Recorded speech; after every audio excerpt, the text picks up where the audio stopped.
Yang pertama, Dina minta maaf pada Nek Tok. Dina meminta maaf pada Nek Tok atas apa dia lakukan pada Jeffrey. Sebenarnya, ini merupakan rancangan Puan Sabrina. Dia perlukan Dina untuk mencapai visinya. Dia nak sangat Dina disatukan dengan anaknya. Lagipun, Zafran sayangkan Farah.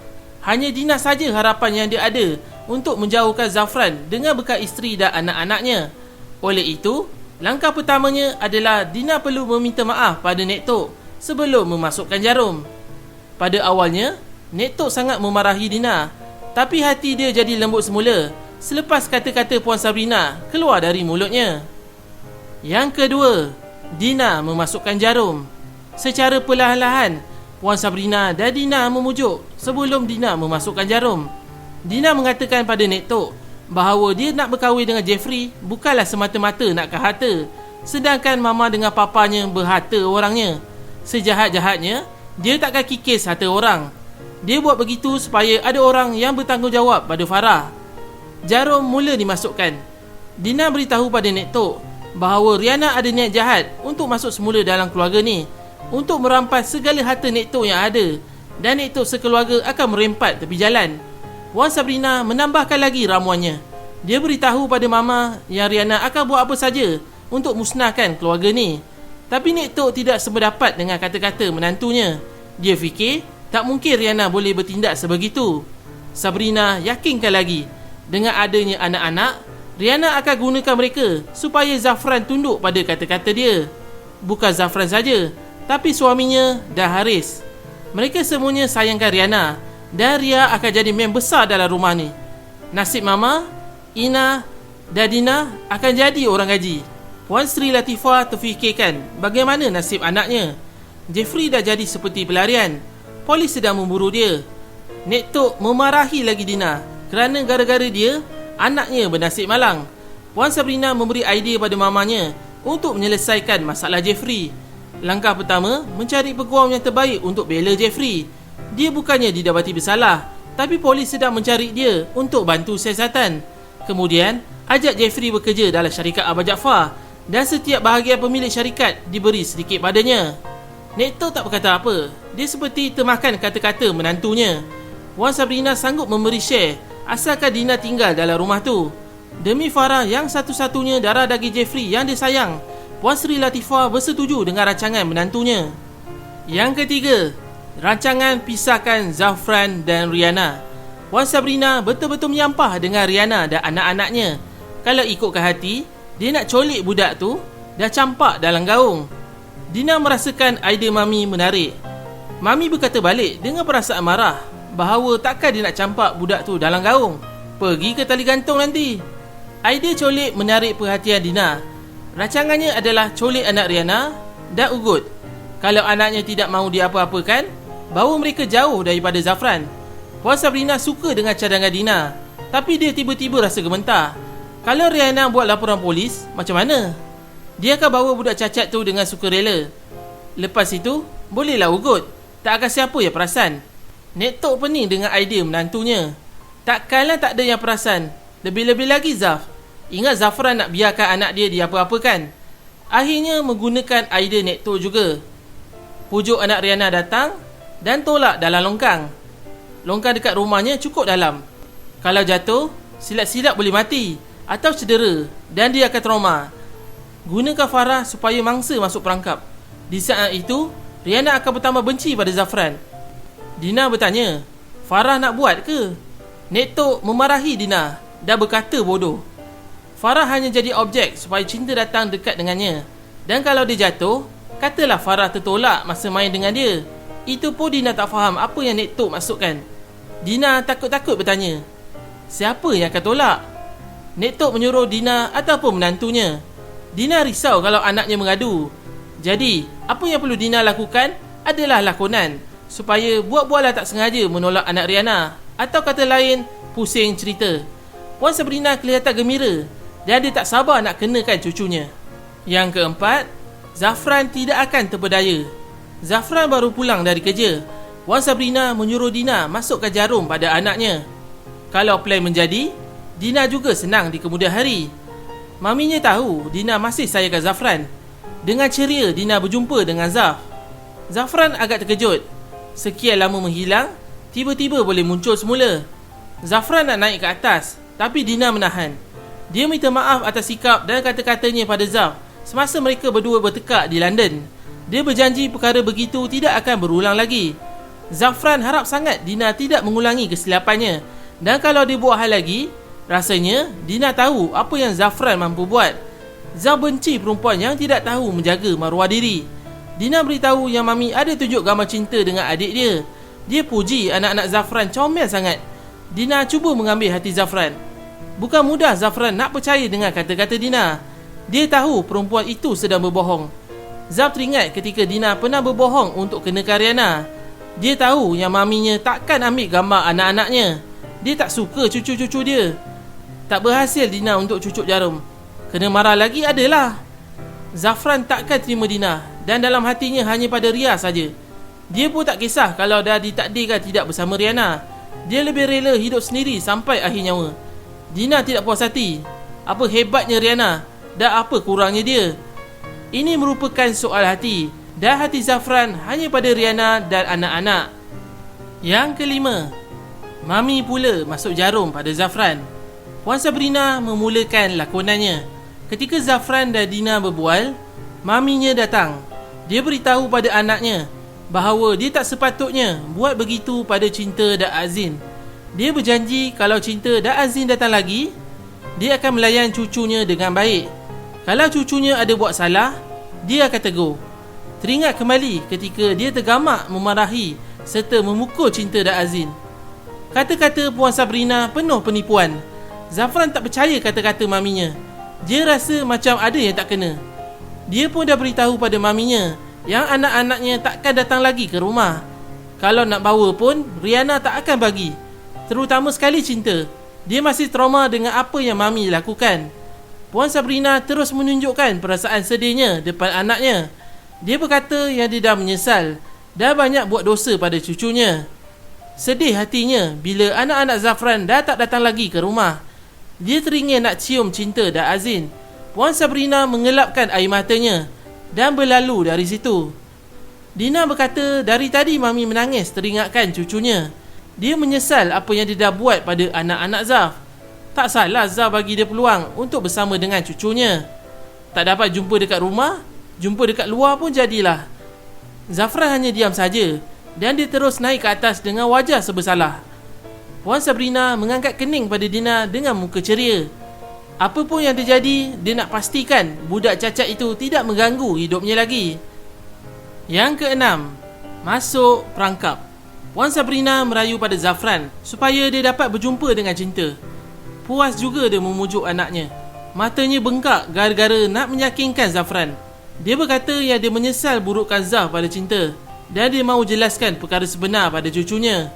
Kalau ikutkan, Cinta masih tidak boleh terima Zaf dan mami akan pujuknya supaya dia boleh terima papanya semula. Zafran sudah masuk perangkap. Dia mula percayakan kata-kata maminya. Dia kata yang dia akan cuba bercakap dengan Abah dan jemput Cinta pada keesokan harinya. Helah Puan Sabrina semakin berbisa. Dia beritahu lagi pada Zafran yang anaknya tak payah datang. Takut jika Cinta nampak muka papanya, susah mahu dipujuknya. Zafran memberi alamat tempat kerja atuknya dan maminya akan hantar dia balik. Rihanna pun dia mahu jumpa dan minta maaf darinya. Mungkin hati Ria akan lembut untuk terima Zafran. Beria-ria Puan Sabrina mengambil hati anaknya dan dilihat wajah Zafran ceria sebaik saja menyebut nama bekas isterinya. Dalam hati dia berkata, hebat betul perempuan tu. Sekelip mata mood anaknya boleh berubah. Rancangan bermula. Puan Sabrina bawa Farah untuk menjemput Cinta di tadika. Dengan nada lembutnya, Puan Sabrina memujuk. Dia minta maaf kerana memukul Cinta dan dia berjanji takkan pukul Cinta dan adik lagi. Budak senang dipengaruhnya. Cinta pun percaya dengan kata-kata neneknya yang berhati iblis tu. Cinta terus simpati melihat neneknya. Farah pun mengajak Cinta untuk bermain sama-sama. Cinta nampak suka, tapi dia teringat pesan mamanya supaya jangan ikut orang sesuka hati.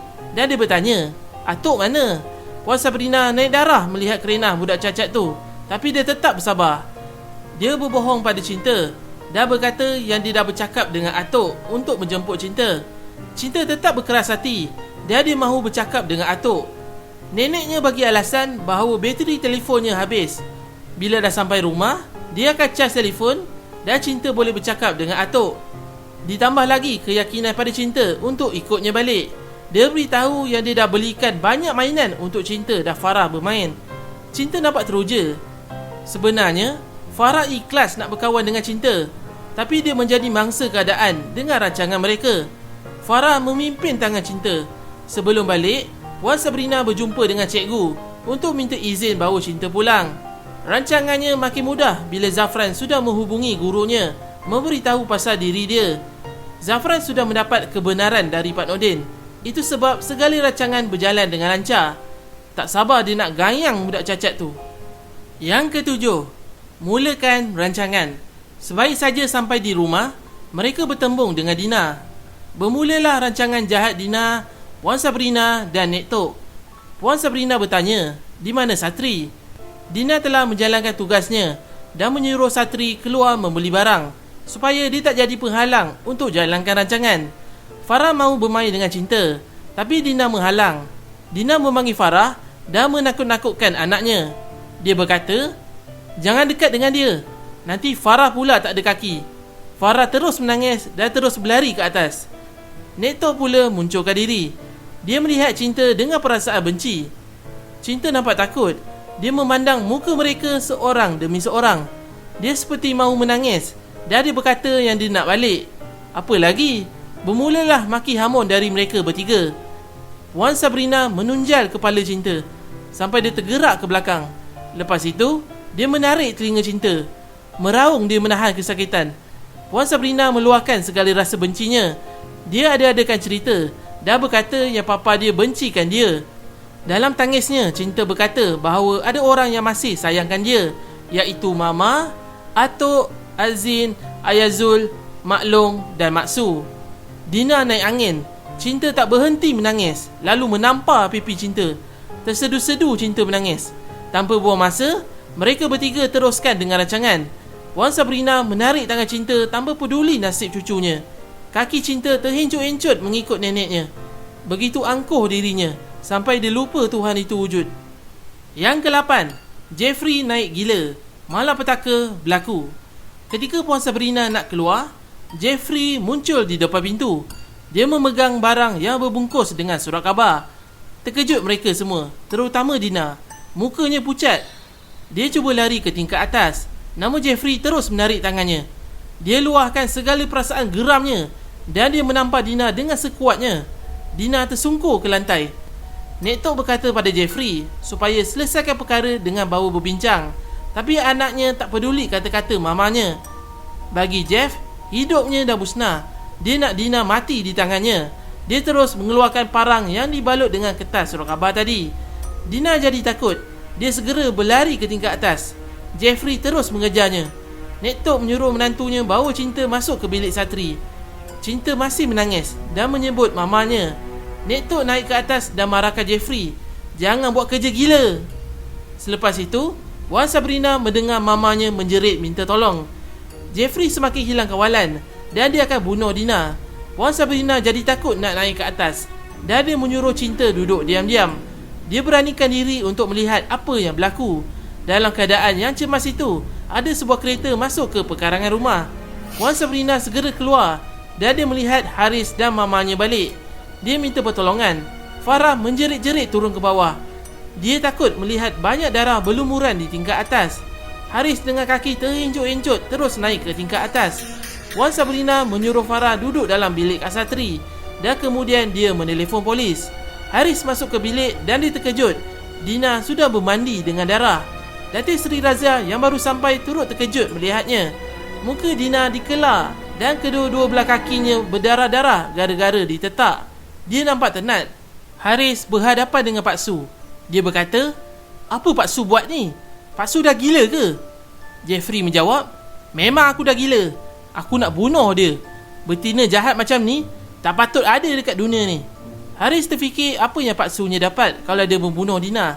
Mati ke tali gantung adalah. Jeffrey dah tak kisah kalau dia mati. Janji dia puas. Nek Tok cuba tenangkan anaknya, tapi Jeffrey tak peduli langsung. Jeffrey bagaikan orang gila. Dia hendak menetak lagi Dina. Haris terus menolak paksunya. Mereka bergelut. Datin Seri Razia cemas melihat anaknya. Zia tak nak jadi apa-apa pada anaknya. Dia menjerit ketakutan. Nek Tok menahan anaknya, tapi Jeffrey dah macam orang hilang akal. Dia menetak tangan Haris dan Haris sempat mengelak. Hanya terkena sikit bahunya. Nek Tok terus cuba memegang tangan anaknya dan dia menjerit menyuruh Jeffrey berhenti. Jeffrey tolak emaknya. Nek Tok jatuh terduduk. Marah betul Jeffrey dengan emaknya. Jeffrey marahkan emaknya kerana cuba melindungi perempuan yang dah hancurkan hidupnya. Dia nak menetak emaknya. Datin Seri Razia segera menahan. Dia memeluk emak mertuanya. Parang itu terus terkena kepala Datin Seri Razia. Darah terus membuak keluar. Haris menjerit sekuat hatinya. Mama! Nek Tok meraung-raung. Jeffrey jadi takut. Dia berlari keluar. Sampai di bawah, dia terpandang kakak iparnya. Hatinya jadi marah semula. Dia terfikir yang dia pun bersubahat dengan Dina. Puan Sabrina cemas dan ketakutan. Jeffrey juga tahu yang dia mahu apa-apakan cucunya. Dia perasan sebelum dia melangkah masuk ke dalam rumah. Jeffrey berkata, orang macam kau ni patut mati. Kaulah pembela utama perempuan iblis tu kan? Kau pun setan. Jeffrey terus melibas Puan Sabrina dengan parang. Dia jatuh tersungkur. Lengannya dah berdarah. Lepas itu, dia menetak kaki kakak iparnya pula. Menjerit-jerit kesakitan Puan Sabrina. Cinta munculkan diri dan dia cuba menolong neneknya. Dia merayu pada pakciknya supaya jangan apa-apakan nenek. Jeffrey berkata, "Hei budak bodoh, kau tahu tak nenek kau benci kau. Dia nak bunuh kau. Dia ni jahat. Hati dia busuk. Orang macam ni patutnya mati. Tepi!" jerit Jeffrey. Dia menarik tangan Cinta, tapi Cinta makin kuat memeluk neneknya. Saat ini Puan Sabrina tak terkata kesalnya. Dia betul-betul menyesal atas perbuatan kejam pada cucunya. Puan Sabrina cuba menolak cucunya. Dia tidak mahu Cinta diapa-apakan. Jeffrey jadi naik angin dan dia mengheret tangan kakak iparnya ke luar rumah. Jeffrey memegang Cinta dan dia menggugut supaya Puan Sabrina mengaku apa yang dia nak buat pada cucunya. Kalau tak, dia nak menetak Cinta. Aku nak tolak dia dalam longkang, Puan Sabrina beritahu juga. Dengan itu, dia nak menolak kakak iparnya jatuh ke dalam longkang. Cinta tetap memeluk erat neneknya. Puan Sabrina menyuruh Cinta pergi, tapi dia tak nak lepaskan neneknya. Betapa mulia hati cucunya. Bergelut Jeffrey dengan Puan Sabrina dan secara tidak sengaja, Jeffrey tertolak Cinta. Cinta jatuh ke dalam longkang. Lepas itu, Jeffrey melarikan diri. Sebenarnya, Jeffrey di bawah pengaruh dadah. Semua perkara yang berlaku disebabkan dirinya tak boleh dikawal. Dan inilah akibatnya.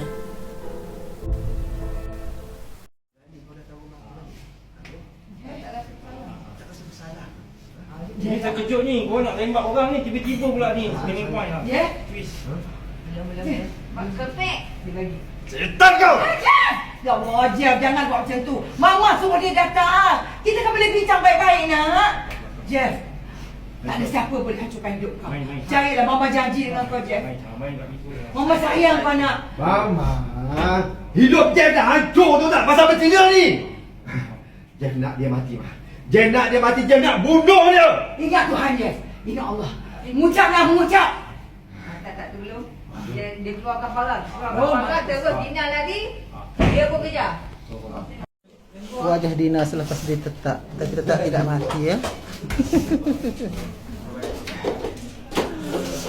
Sabar ya, sabar.